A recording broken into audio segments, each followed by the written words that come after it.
Баршаңызға сәлем, менің арнама қош келдіңіздер. Менің есімім Ляззат. Бүгін біз ең алғаш дүкеннен сатып алғандай етіп қазанымызды тазалайтын боламыз. Достар, видеоны соңына дейін қараңыздар. Мінекей менде осындай қазан, яғни майлы сарғыш тартқан, осы қазанды тазалайтын боламыз. Бұдан да өзге майлы қазандарыңызды дәл осындай жолмен тазаласаңыздар болады. Ол үшін маған шаруашылық сабыны, порошок, 200 грамм белизна, 80 грамм сұйық май қажет. Осындай қазанымызға, яғни кастрюль ыдысымыз, қандай да болсын үлкен ыдысымызға суымызды қайнатып, оған порошок пен үккіштен өткізілген шаруашылық сабынын салатын боламыз.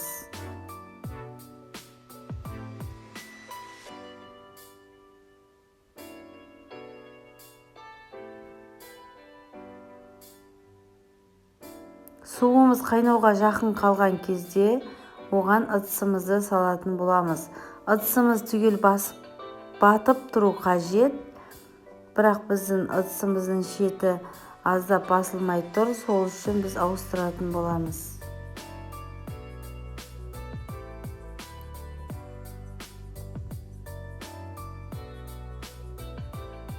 Суымыз қайнай бастаған кезде біз оған сұйық май мен белизнаны құямыз. Достар, мені арнама тіркеліп, лайк басып, пікір жазуды ұмытпаңыздар. Және де қоңыраушаны міндетті түрде басыңыздар. Мінекей достар, біздің суымыз қайнап жатыр. Майлардың бәрі суға сыртқа шығып, қазанымыз ағаруда.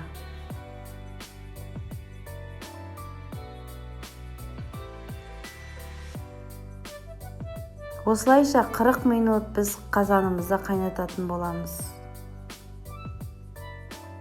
Мінекей достар, біздің қазанымыз жалтырап, шағылысып, яғни дүкеннен сатып алғандай тап-таза болып шықты. Осындай өте оңай әдіспен сіздер де қазандарыңызды, кастрюль табақтарыңызды тазалап алсаңыздар болады.